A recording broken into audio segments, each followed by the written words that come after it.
हुए। और हमने पहले भी कहा है, जिसकी फैक्ट्री ना चलती हो, बहुत दुकान ना चलती हो, तो हनुमान जी के पाँव का थोड़ा सा सिंदूर लेकर, यदि उस सिंदूर को किसी भी फैक्ट्री या दुकान में हनुमान जी के छोटे भाई गतिमान के नाम से अगर एक बिंदी भी सिंदूर की रख दी जाती है, तो वो दुकान और फैक्ट्री भी झड़के से चलना प्रारंभ हो जाती है। गतिमान हनुमान जी के छोटे भाई, एक हनुमान जी के छोटे भाई हैं मतिमान। जब व्यक्ति डिप्रेशन में जाता है, एकाग्र चित्त नहीं रह पाता है,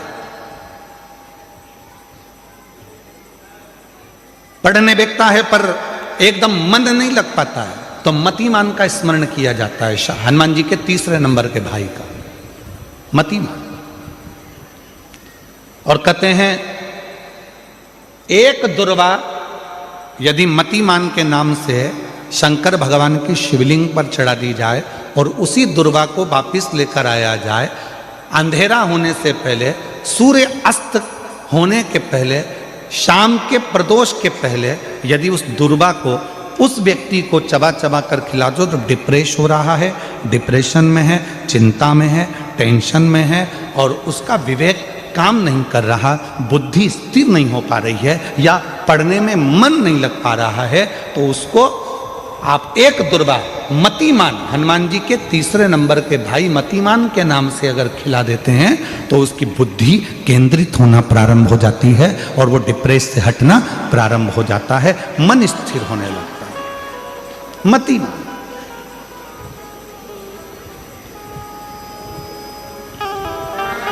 और एक नाम आता है व्रतिमान।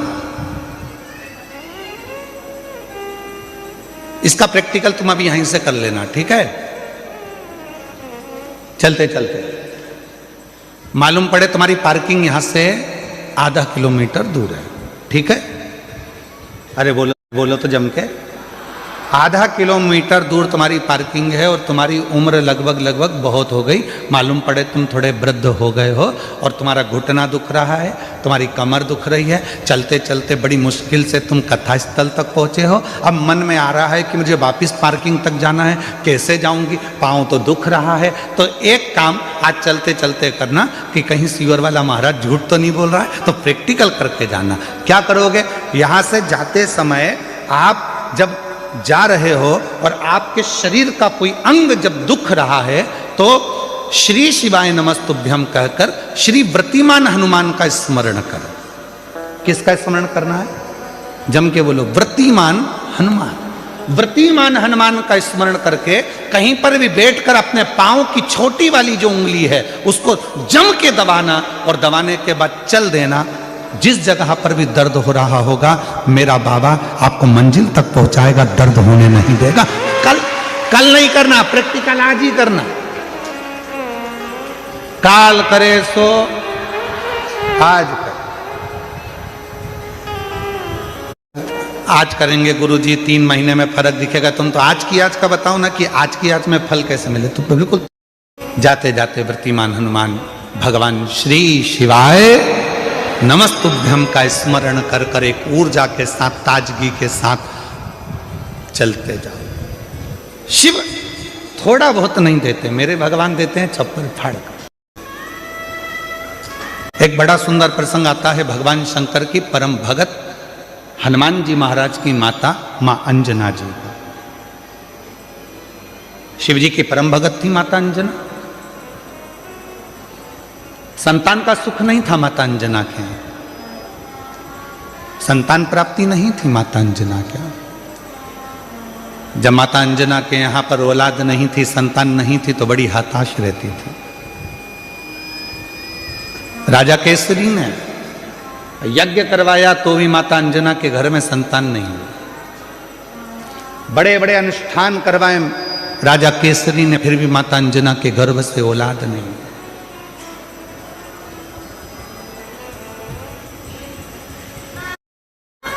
बहुत कठिन। यज्ञ करवाए, अनुष्ठान करवाए, साधना करवाई, व्रत करवाए, उद्यापन करवाए, पर अंजना के घर में मां अंजना के यहाँ संतान का सुख नहीं। सब कुछ करा। और यही की यही तो भगवान कृष्ण के यहां भी हुआ था। भगवान कृष्ण की 16,108 रानियां, और 16,108 रानियों से जब संतान नहीं हुई भगवान कृष्ण के यहाँ, तब भगवान कृष्ण ने गर्गाचार्य बाबा से पूछा कि मेरे घर में औलाद क्यों नहीं होती है, क्या कारण है, मेरे घर संतान नहीं है। भगवान कृष्ण ने गर्गाचार्य बाबा को बुलाकर पूछा तो गर्गाचार्य बाबा ने कहा, एक कृष्ण, तुम एक एक रानी के साथ में 11-11 दिन तक शंकर भगवान के पार्थिव लिंग का पूजन करो तो तुम्हारे घर में औलाद जरूर होगी। और भगवान कृष्ण 16,108 रानियों के साथ में एक एक रानी के साथ में बैठकर 11-11 दिन तक शंकर भगवान के पार्थिव शिवलिंग का पूजन करा।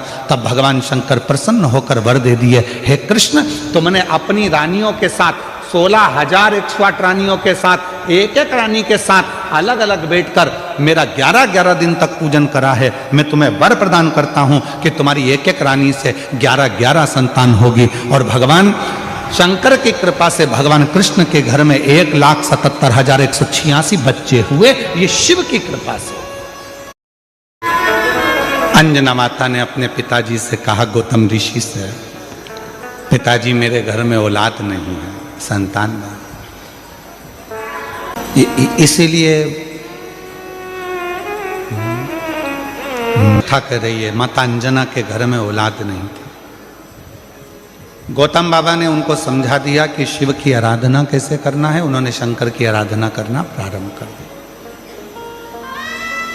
कोई साधारण भक्ति माता अंजना ने नहीं करी, शिव जी से लगन लगाकर बैठ गई। शंकर भगवान से अब केवल संतान नहीं, शंकर भगवान को तो अब ये विचार कर कर बैठी है कि मेरे घर में अगर औलाद हो तो शिव ही मेरे घर में संतान के रूप में जन्म।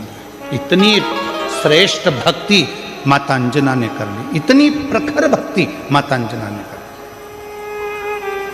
आया समय और माता अंजना के गर्भ से भगवान श्री हनुमान जी महाराज का प्राकट्य। पर हनुमान जी महाराज का प्राकट्य तो हुआ, पर शिव जी की एक लीला है, आपको मालूम है। देवता देते हैं पल्ला झाड़ कर और मेरा महादेव देता है छप्पर फाड़ कर। अभी तक अंजना माता के गर्भ से एक भी औलाद नहीं थी, पर भगवान शिव ने कृपा कर दी तो अंजना जी के गर्भ से भी 6 बच्चों ने जन्म लिया। आप लोग कथा में श्रवण करे हैं पूर्व में, हनुमान गतिमान रतिमान मतिमान वर्तिमान, ऐसे हनुमान जी के कई भाई हुए, कई भाई हनुमान जी के। अब हनुमान जी महाराज का प्राकट्य हो गया, हनुमान जी महाराज आ गए, पूरे आनंद के साथ राम जी की सेवा करी। ये सारी कथा आप लोगों ने श्रवण करी है, रामचरितमानस में भी और शिव पुराण में भी और श्रीमद् भागवत में भी, कई जगह पर आपने इस कथा को सुना होगा। अब मूल कथा जो शिव पुराण की, स्कंद पुराण का मूल तत्व है, उसकी ओर हम बढ़ रहे हैं, जो बड़ी सुंदर कथा है स्कंद पुराण के रेवा खंड की ये कथा। पर हनुमान जी महाराज का प्राकट्य तो हुआ, पर शिव जी की एक लीला है, आपको मालूम है। देवता देते हैं पल्ला झाड़ कर और मेरा महादेव देता है छप्पर फाड़ कर। अभी तक अंजना माता के गर्भ से एक भी औलाद नहीं थी, पर भगवान शिव ने कृपा कर दी तो अंजना जी के गर्भ से भी 6 बच्चों ने जन्म लिया। आप लोग कथा में श्रवण करे हैं पूर्व में, हनुमान गतिमान रतिमान मतिमान वर्तिमान, ऐसे हनुमान जी के कई भाई हुए, कई भाई हनुमान जी के हुए। और हमने पहले भी कहा है, जिसकी फैक्ट्री नाचा जी महाराज राम जी के साथ में लंका पर चढ़ाई कर दिए, विजय प्राप्त कर लिए, आ गए, पुष्पक विमान में बैठकर मां सीता को लेकर आ रहे थे। अब आइए मुख्य कथा, स्कंद पुराण शिव पुराण की वो कथा जो अपने अंदर अपने को उतार आ रहे हैं।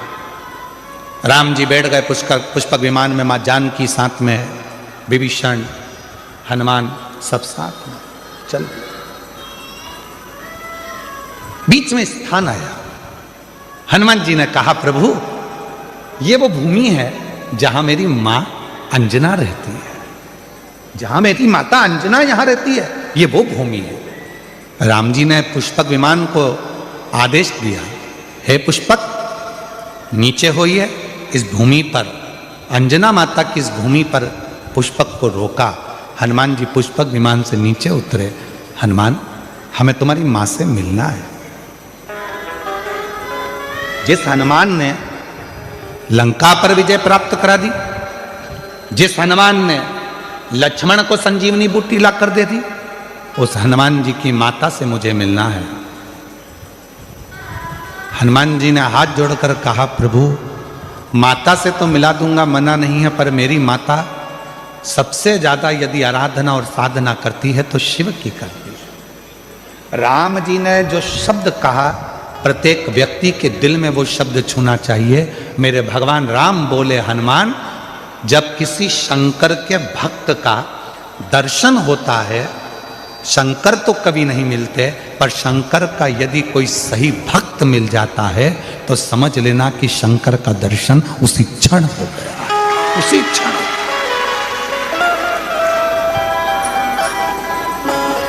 उसी क्षण शिव का दर्शन उसी पल हो गया, शंकर भगवान का दर्शन उसी पल हो गया। यदि कोई शंकर भगवान के भक्त का दर्शन कर लेता है, शिव भक्त का दर्शन कर लेता है, तो समझ लो कि शंकर भगवान का भक्त का दर्शन, शिव का दर्शन। आप कौन है?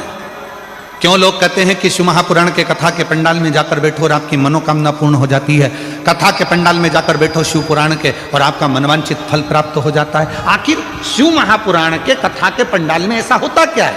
उसका एक कारण है, इतने सारे शिव भक्त जिनको किसी ने गाड़ी नहीं भेजी, जिनको किसी ने टिकट का पैसा नहीं दिया, जिनको किसी ने बहुत सारे अच्छी जगह नहीं दी गई कि तुम यहाँ आराम से बैठना, यहाँ आराम से खाना, आराम से रहना, ऐसा नहीं। शंकर का भक्त अपने झोले में 2 पानी की बोतल, एक बिछाने की दरी, एक ओढ़ने का कंबल और अपना खाने का सामान साथ लेकर आता है, छाता साथ में लाता है और जहां मौका मिल जाए वहां बैठकर कथा सुनता है। अर्थात बिना लोभ, बिना लालच, बिना किसी व्यापार या व्यवसाय के वो शिव को समर्पित होकर आया है, शंकर का होकर आया है। इसलिए ऐसे भक्त का जब दर्शन होता है तो हमारी मनोकामना अपने आप पूरी होना प्रारंभ हो जाती है। शिव के गण इतने प्रबल हैं, एक बार यदि जाग जाएं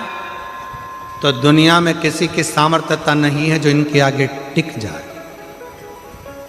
ये कथा संत, साधु, महात्मा, प्रवचन क्या कर रहे हैं? आपको जगाने का काम ही तो कर रहे हैं।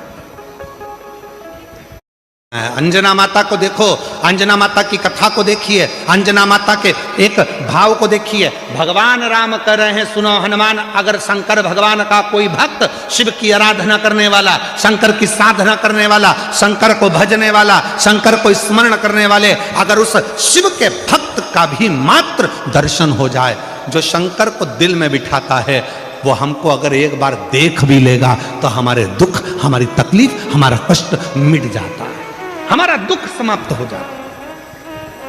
अब इसमें ना जाने कितने शंकर के भक्त आए होंगे, इस पूरी कथा में ना जाने शंकर भगवान के कैसे कैसे भक्त आए होंगे जो शिव की भक्ति के लिए रात भर ठंड पड़ रही है, पड़े हुए हैं।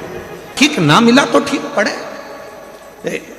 हम नहीं जानते। भगवान शंकर का संवाद करा है, हनुमान जी महाराज की कथा कर रही है। हनुमान जी चले गए कंदमूल फल लेने के लिए, इतने में अंजना माता की आंख से आंसू बह रहे थे। राम जी ने पूछ लिया, माँ क्यों रो रही हो? अंजना माता ने कहा, मेरे रोने का कारण केवल एक है, आज मेरे बेटे हनुमान ने मेरे दूध को लज्जित कर दिया। दूध को लज्जित कर दिया? राम जी बोले, माँ ये कैसी बात करती हो? हनुमान जी ने तो माता जानकी जी का पता लगाया, हनुमान जी ने लंका में आग लगा दी, और आप कहते हो कि हनुमान जी ने मेरे दूध को लज्जित कर दिया? अंजना माता बोली, रे राम, ए प्रभु, हनुमान भूल गया कि किस माता का दूध पिया था उसने।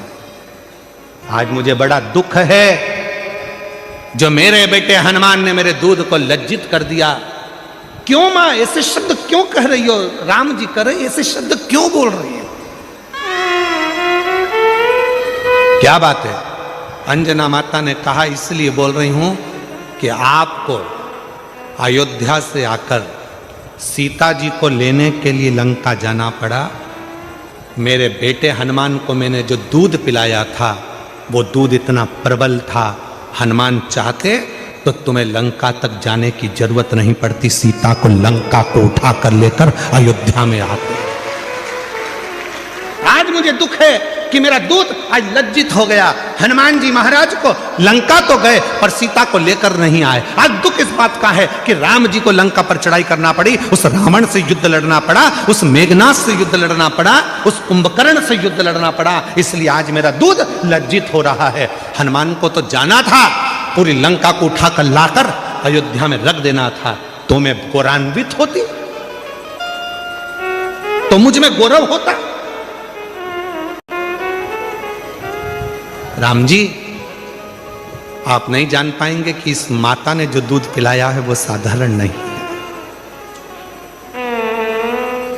इस माता ने जो दूध पिलाया है वो साधारण नहीं है। कर ले आते और हनुमान जी लेकर नहीं आए, इसका मुझे दुख है। राम जी ने कहा, मां ऐसी बात क्यों कहती हो? हनुमान को तो हमने रोका था, नहीं तो हनुमान तो लंका पर चढ़ाई कर कर सीता को कब कर लेकर आ जाते। हमने रोका था।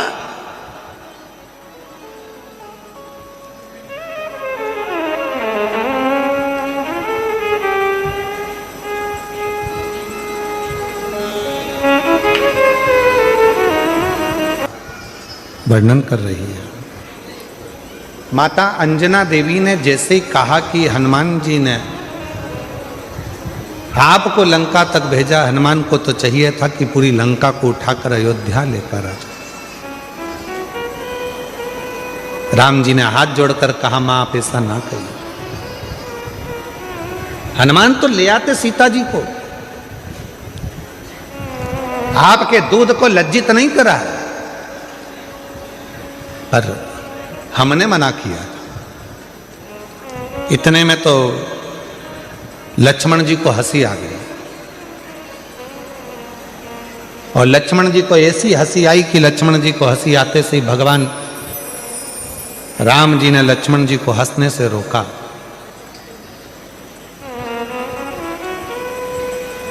अंजना जी को ठीक नहीं लगा। जब बड़े बात कर रहे हों और उसमें अगर कोई बीच में यह उपहास करे तो ये श्रेष्ठता कहां है? लक्ष्मण जी हंसे।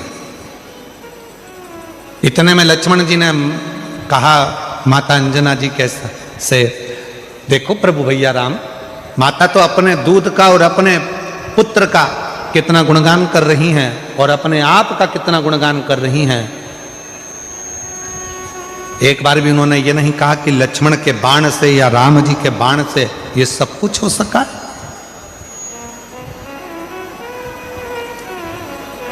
सब कुछ नहीं कहा।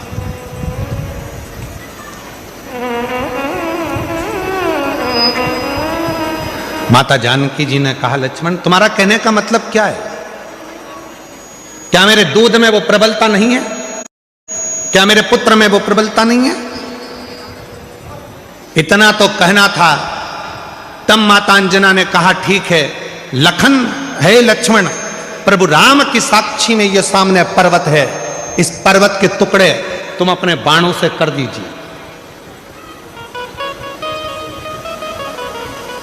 अंजना माता ने कहा, लक्ष्मण शिव की आराधना करी है और शिव की साधना करी है और शिव जैसे पुत्र को जन्म दिया है इस अंजना ने। एक बाण लक्ष्मण जी ने छोड़ा पर वो पर्वत के दो भाग नहीं हुए, और माता अंजना ने अपने दूध की एक धार उस पर्वत पर फेंकी, जिस पर्वत के दो टुकड़े हो गए और गर्जना हनुमान जी के कानों में पहुंच गई।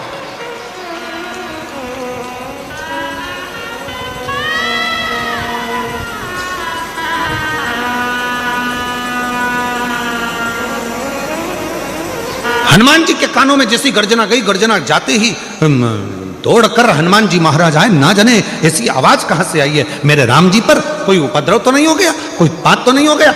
हनुमान जी महाराज भाग कर आए और हनुमान जी ने जो भाग कर आए और आते से जो देखा तो पर्वत के 2 टुकड़े थे जिसमें से दूध की धार बह रही थी। पूछा हनुमान जी ने, माँ ये क्या हो गया? माता ने कहा, लक्ष्मण जी समझ नहीं पाए थे। लक्ष्मण जी ने अंजना माता के चरण पकड़ लिए। माँ मैं जान नहीं सका कि एक माता के दूध में वो बल होता है कि अपने बेटे को जब वो दूध का पान कराती है तो बेटा उतना वीर उत्पन्न होता है, प्रबल उत्पन्न होता है, जो दुनिया का सारा कार्य कर सकता है। मां आज मैं लज्जित हूं, आज मैंने आप पर उपहास किया। हनुमान जी महाराज सामने थे, राम जी के मस्तक पर पसीने की बूंद थी, पसीने की बूंद।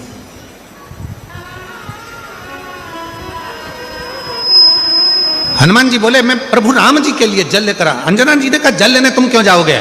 स्वयं मां नर्मदा जी का आह्वान किया माता अंजना ने, और मां नर्मदा जी कल कल करती बहती हुई आती हैं, और जो दूध की धार माता अंजना ने दी थी, उस नदी से, दूधी नदी से माता अंजना के सम्मुख में नर्मदा मैया का संगम होता है, जहां पर भगवान राम जी ने जल का आचमन किया है। और जो आचमन राम जी ने करा, आज भगवान राम जी ने कह दिया, माँ ये स्थान अब कहीं नहीं जाएगा। दुनिया के लोग जब माँ नर्मदा जी की परिक्रमा करेंगे तो इस दूधी नदी के तट पर नर्मदा का संगम होगा। इस संगम का जो दर्शन करेगा वो अपने जीवन में शिव तत्व को प्राप्त करेगा, ऐसा भगवान राम जी ने वर दे दिया। नमस्तुभ्यम दोस्तों, हर हर महादेव। 20 जनवरी माघ मास का गुप्त नवरात्रि दिन मंगलवार को अगर किसी का व्यापार नहीं चल रहा हो तो हनुमान जी के भाई गतिमान के पैर का सिंदूर लाकर व्यापार में अगर एक बिंदी लगा दी जाती है तो उसका व्यापार झड़ाके से चलने लगता है गतिमान का नाम लेकर। और अगर कोई व्यक्ति डिप्रेशन में चला गया हो तो हनुमान जी के तीसरे भाई मतिमान का नाम लेकर अगर कोई एक दुर्वा शिवलिंग पर चढ़ाकर और वही दुर्वा उठाकर लाकर उस व्यक्ति को खिला दिया जाता है तो उसका दिमाग ठीक हो जाता है। इसलिए यह उपाय आप लोग मंगलवार को अवश्य करें। हर हर महादेव।